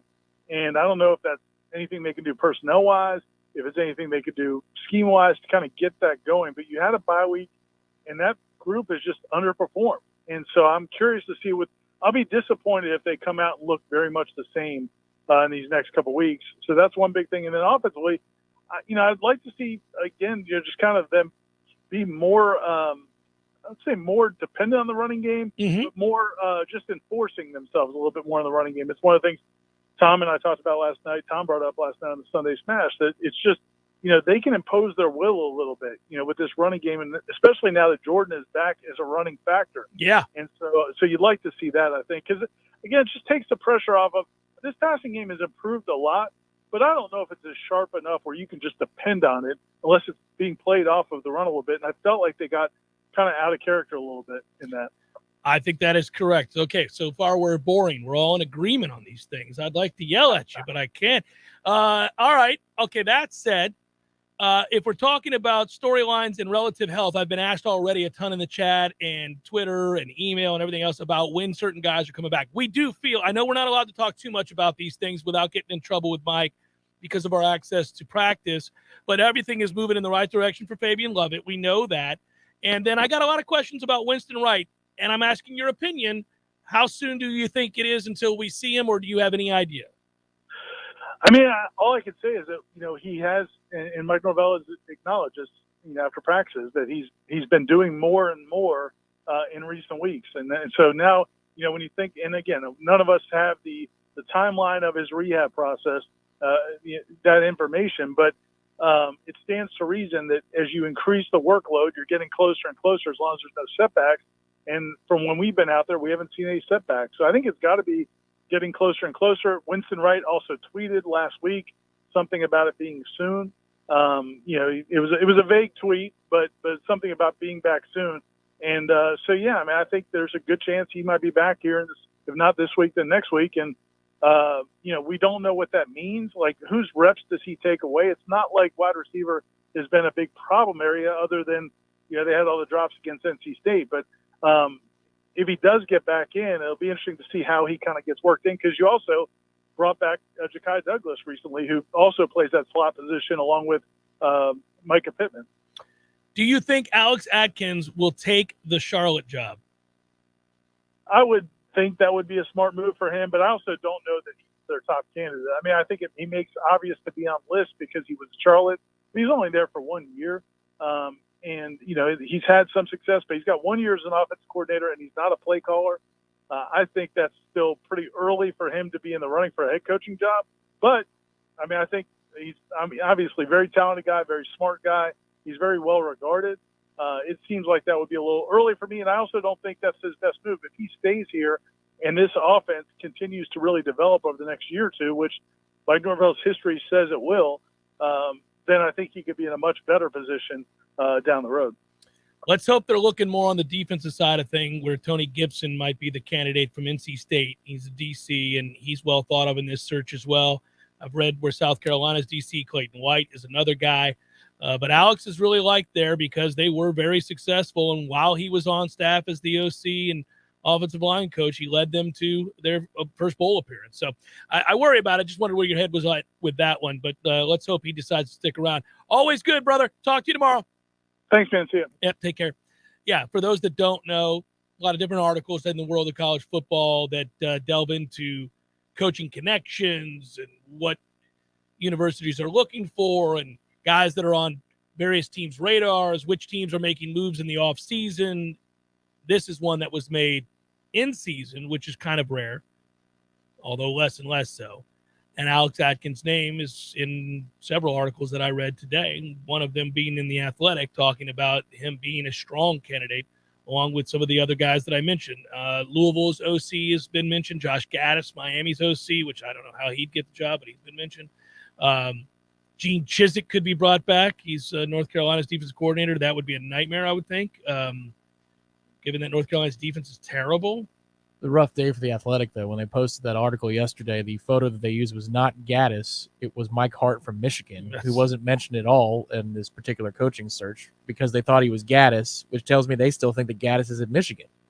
So I don't know how much either the editorial staff or whoever put together the list. Well, I think certainly, I mean, they threw a lot of names at it. I read it this morning. They had Skip Holtz in there. They had Jerry Mack, the running backs coach at Tennessee. I mean, they threw a lot of names at this thing. It just feels like if Atkins was to stick around here for another season or two, and they keep going the way they're trending, because the reinforcements are on the way with this offensive line, something we talked about a lot last week, and how is this a spot for Julian Armella to get some time with the ones on field in a game? Combine him, he's a different cat as a freshman, but with some of these other guys, let's say you hit on two other offensive linemen that you brought in this year in the recruiting class, and they're reliable pieces to the puzzle. Okay, now you've got those, in addition to some of the holdovers with COVID eligibility. All these guys can return except for Gibbons next year. You keep going down that path.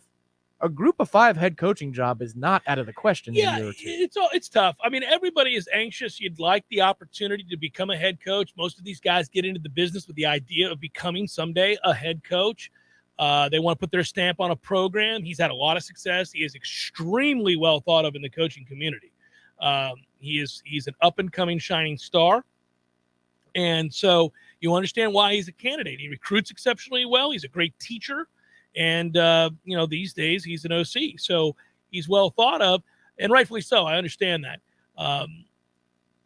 I'm with you. If you can be patient and this team is successful, you'll probably get a better opportunity. It's hard to think like this when you're part of a staff, but I wonder if one of the concerns is, what if it doesn't work out for Mike here? That's the hard part. I don't think the community would blame him for it, though. It's already been that the offensive line here is flipped. Yeah. So that no matter what happens in these final 5 games, that doesn't go away. And in a way, since you don't call plays, he's kind of insulated against larger issues. Yeah. If he was the play caller, I think that this could go bad if you want to manage against all, negative possibilities. But this is where what's the number you would put Florida State at in terms of averaging these final 5 games where you'd be pleased? 31 points, 33 points? Yeah, it's less about a number and more about an effectiveness and efficiency and how well they play, because a lot of that's based on possessions, field position, things like that. So how many at-bats, as they say. So I'm less inclined to look at a number and more inclined to look at yards per play, look at how efficient the offense runs, the emphasis of the offense, what you're trying to accomplish. The hard part is, yards per play has not been an issue. And if you look at our efficiency, some efficiencies, we're a top 10 offense. Well, your yards per play were better than Clemson's. Your yards per play were better than, NC State for sure. We saw Wake. It was better than Wake. Yeah. And you lost all 3. That's this part. Well, that's the situations. That's the situations is right. Thomas writes, Tom, we met in NOLA at the Howlin' Wolf. Hey, I was there. Our conversation got cut short due to a dinner reservation. I never got to thank you for your kind words and insight. Appreciate you guys. You can blame Joel Davis for rushing me. Thomas, thank you so much. I blame Joel Davis for nothing. We also love Joel Davis. I don't think we'll say anything negative about Joel Davis. Yeah, that's right. At any point. Just something about that guy's commitment to the Jeff Cameron Show and Warchant will not allow for us to say negative words about Joel Davis. Amazing. Woo! South Florida Noles, sorry for the Jimbo talk. Is it just me, or does it seem like he's trying to get fired? Or at worst, get a ridiculous buyout offer from the boosters? Well, first of all, you're referencing South Florida Nole 1 to something I call kiss my ass on Main Street moments for coaches who have absurd buyouts. And they get these buyouts because universities are bullied by agents, in particular one agent, who does a very good job of doing it and convincing them that they can't live without this potential client, and or if their client isn't made whole, they won't have access to the roster of other coaches that he currently has for clients, right? They're all held hostage constantly in a way that it forces their hand to give guys extensions upon extensions upon extensions that they haven't earned. Happens all the time. And if you're a coach, you're loving that life because at some point you can't live up to it. People get tired of you. Things go south and they fire you with many years left on said contract. And you go sip a Mai Tai on the beach while falling back on $100 million. In the Mai Tai. Yeah. It ain't your tie. It's my tie. It's a good day when they walk you in there and tell you, have a good day. Because you're walking away, in the case of Jimbo Fisher, with absurd amounts of money because Texas A&M's a cult. And they're frustrated of not having won anything of any significance. They don't matter. They're tired of not mattering. And those poop kickers are out here spending millions and millions and millions and millions of dollars upon millions and millions and millions of dollars for what? They're sub 500. Those what? I can't say what I called them poop kickers instead of the other. And that's what, it's hilarious to watch. He's going to love it. He's going to love it. Lord knows if we're wondering besides ranches what he's spending his money on, it's food. If you saw this weekend, he's not lacking for the dinner table. So that is where the message board community is gone with the Jimbo conversation. Is now they're talking about his weight. Yeah. I was on the boards. I decided to. There are times where on A&M's board. Yeah. And that's where the boards have gone. Well, what are they equated to? They're saying clearly he's not happy with himself, nor is he happy with the program because he's stress eating. I'm a stress eater, but Jimbo is really stressed apparently. Well, yeah. At least we're not getting run out of the building. Hey, the opposite is true for Tom Brady, who looks like a 140-pound model on a runway. I don't know what we're doing out here. Eat a damn sandwich, Tom. I'm worried about you.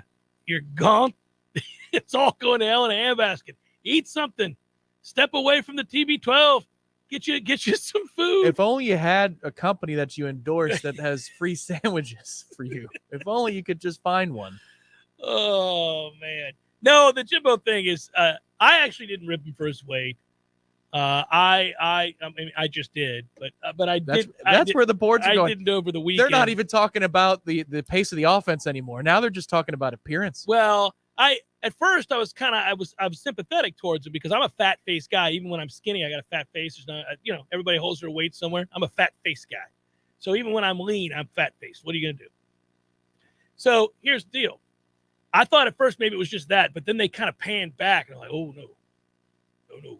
In addition to the face, we've got a whole lot of baggage down here. But usually with that, at least in the past year, if he looks like he's closer to death, then that means good things are happening. Well, right. No, he doesn't look like that. Yeah. No, he doesn't. He doesn't look tired up top like he did back in 12. No, he looks well fed. Oh, well, tired I'm talking about. No, I'm just exhausted. Yeah. Well, there's also so much. He looks like he's sleeping well. On one of those mini ranches. One of the threads was, quote, at least we didn't get run out of the stadium, end quote. WTF. It's South Carolina, coach. At least we didn't get run out of the stadium. I thought he said it's not like we're getting run out of the stadium. Well, it's different than saying at least we didn't. It is. I don't know that it is. It is different. It's not like we're getting run out of the stadium. He's asked about the loss, and the way the question was phrased, I think he was like, well, look, it's not like we got run out of the stadium. And then he went on to say something else. They were down 17-0 in the first 8 minutes of the game. And if you were a Texas A&M fan, say, hosting a Saturday night party with all your friends, well, that's a toughie to be 8 minutes into the game. Like, well, you guys have a good one. I guess we're watching Padres and Phillies. Which on Saturday night was the very best thing on television. It supplanted all of college football. It was fantastic. Usually I'm not a fan of the 1 hour inning. That was a great first inning. That was insane. That was a lot of fun. I texted our boy here in the first inning. I was like, well, what do we have here? Yeah, that is something to watch, the look on Jimbo's face. It's weird, too, though, if you look around college football, Texas plays a lot of young players. Texas, not Texas A&M.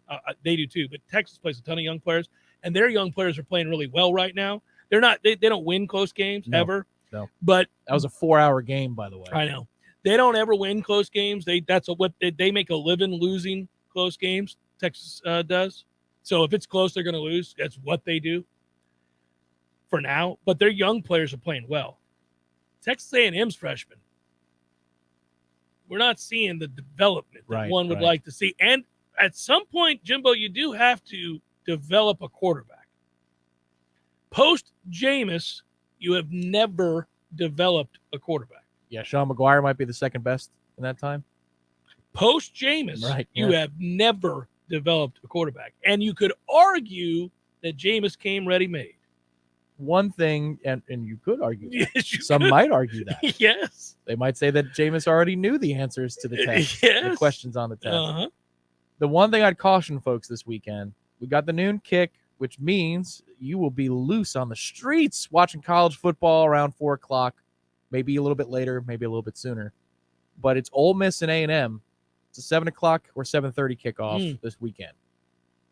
Don't jump the gun and live wager Ole Miss if Lane starts fast, because Ole Miss could not be stopped. 17-3 against LSU, went up and down the field the first 4 drives of the game. When they got held to the field goal, LSU came back down and scored. From that point forward, LSU outscored Ole Miss 42-3. 28-0 in the second half. Brian Kelly unbuckled. So if it's 14-0 Ole Miss, just hang on. That final might be 17-3. They're going to win. But a live wager would have that line around 20.5. Yeah. Don't hammer the Lane live wager. Yeah. Somebody may have. What I would tell you is I'm not sure Texas A&M is equipped to outscore anybody 42-3. That's why I'm saying, no, it'll be 17-3 be the final. They're up 14-0 in the first quarter. The final score is 17-3. Oh, man. We'll come back, wrap it up momentarily. Jeff Cameron Show, 93.3 Real Talk Radio, Warchant TV. Your local news now. The Franklin County Sheriff's Office announced Sunday afternoon that its deputies, along with Florida Fish and Wildlife Commission and St. George Island State Park personnel, are searching for a missing woman. 33-year-old Stacy Peterson, a white 5'4" female with brown eyes, is suspected to have been in the water. A search from the air and on the beach is ongoing, and no foul play is suspected in the incident. Peterson is from New York and was on vacation in the area. A 32-year-old Tallahassee man died in a single vehicle crash Saturday afternoon. Troopers responded to the scene on Roberts Road, about 1 mile east of Centerville Road, around 3:15 p.m. The driver in the pickup was heading west when he left the roadway for an unknown reason. The vehicle swerved, crossing both lanes before eventually overturning. The driver was ejected. The truck landed on all four wheels and began to travel into the woods on its own. The driver was pronounced dead at the scene. This is Rachel Anay with your Real Talk 93.3 local news update, brought to you by Macklemore Systems, Tallahassee's go-to Mac store. Now open at their new location on John Knox Road. Check them out online at MacklemoreSystems.com. This is meteorologist Paul Trombley with your Real Talk 93.3 weather update. Mainly clear tonight with a low of 53. Northeasterly winds around 5 miles per hour. Mainly clear again tomorrow. Daytime highs approaching 83. Tomorrow night, lows around 56. Low 80s Tuesday and Wednesday. Another look at the short range. Lows level off around 53 tonight. This report is brought to you by the Lawn Johns. For all your landscaping and lawn care needs, visit thelawnjohns.com. Right now, 80. Curling shingles? That's the sign of a failing roof. We can help. Give us a call today. T-Spark Enterprises, roofing and construction services. Call 850-766-1340. License number CCC 1331204. Your next chance to win $1,000 is coming up at 3 p.m. Don't miss your chance to shake the 93.3 money tree and see what falls out. Planted by the law offices of Basic Brooks. Come back stronger with Basic Brooks. Well. Hey, Jeff, look at this place. Yeah, well, doing well. It's been a while since I've seen you, brother, but, it hasn't been a while since I've been over to Gordo's. I go there on the regular because of you, Eddie. Well, we keep you regular. Well, that's true, but I think of Gordo's as a place to sit down, have a cold beer, talk to your friends, enjoy the sports, eat the delicious food, but I think of you as Uncle Eddie, a man who takes care of his people and takes care of the town. I appreciate that, Jeff. Hey, and we'll keep you regular. Gordo's, bringing the flavor and flair of Cuban food to Tallahassee since 1996. Hey, Greg Tish here along with Matty Rowe. And you can listen to us Monday through Friday, 6 a.m. to 9 a.m. on Real Talk 93.3. Matt, we give away a couple things each week. Just a few. We've got the Florida Farm Bureau Insurance Wheel of Food. We have Give Me a Second, where we play a second of a song and you guess that song. And we also play FLA or Nay. We have a lot of fun Monday through Friday, 6 a.m. to 9 a.m. on The Greg Tish Show. Think that's enough? We can talk about our feelings. There's a lot. The Greg Tish Show, Monday through Friday, 6 to 9 a.m. only on Real Talk 93.3. The Jeff and Show, brought to you by Orange Theory Fitness. 2 Tallahassee locations, Midtown on Thomasville Road and Northside in the Village Common Shopping Center. Online at orangetheoryfitness.com.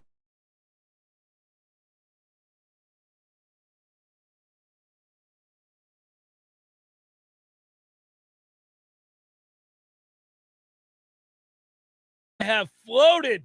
Thanks to my friends at Tallulah. Right. I did it. You got your hedgehog on. I did the floating. And I loved it. I had a good time. I was floating about. Something that they talked about when you float was that afterwards, like a lot of athletes do it. And they say the reason they do that is it relieves stress on the joints and gets your body to relax, and a lot of the tension in areas that you may hold tension, say your shoulders or whatever, it will dissipate. And I have to say the stress did indeed melt away. It took me a while. I did the complete, you don't have to, but I did. You're floating in a pod at Tallulah. It's in Railroad Square, the one I'm at. So it closes? You close it. Yeah, you don't have to, but it would defeat the purpose not to. It's a big pod. You're not going to feel, okay. You're good. You got space. It's not like right up on you. And here's the deal. You can make it pitch black in there if you want. You can have ambient music if you like. I didn't. And then you can play the moon. Pink no. Floyd? I had it on. Pitch black. I wanted total sensory deprivation if I could. And I wanted to just float and be and see if I could turn inward, to see if I could just think of nothing. You know how when you're trying to meditate, they tell you that unless you have a mantra, and I don't. What is this Eastern nonsense you're talking you about? focus on breathing. You focus on breathing. And so it took me a while to do that because your brain will distract you to be like, what about this? What about this? Don't you have to do this? What was that sound? Like it has to, like your brain is always doing that, right? at some point I got to where I could just focus on breathing, and I'd actually go 20 or 30 seconds at a time. Now, they're the guys that, transcendental meditation, there are guys that could do this for hours. I don't know how, but float off the ground. It's insane. But I did get several pockets in which I was able to think of nothing but just focus on breath for 30 seconds, 40 seconds, stuff like that. It was great. Is there anything in there that keeps you in a position where you're floating, or is it's just legit you and water? There's nothing that pops up your neck or your back or anything like that? It's just you and water. Now, they give you this little floaty neck thing if you want to use it to further keep your ears out, if you will, or something like that. But they also give you ear plugs so that no water gets in your ears. Yeah. Which is the right thing. And it is fantastic. I thoroughly enjoyed it. So I want to thank my friends there at Tallulah for allowing me to do that. And I would strongly suggest you do it as well. You going back? Yeah. Oh, yeah. I'll go back. When's the next float? Oh, I don't know. I don't like that kind of pressure, Tom. The morning of the Miami game? If I'm not there. That's true. I may end up being down there, although that's going to be tough for me because that's the weekend of my oldest son's birthday. So probably not going. Mr. Homecoming himself. Yeah, he did. He went homecoming. When's the first World Series game, by the way? Friday. Can't even do probables here today. No. We couldn't if we wanted to. They're waiting until Friday? What the hell? They expected the series to go longer than 4 and 5. Well, yeah, the Yankees just let them down like they usually do. Good work out of you. Good work, Director Matthew. Be well, everybody. Have a great day. Should be a wonderful week, man. We get to play football again. All right, all right.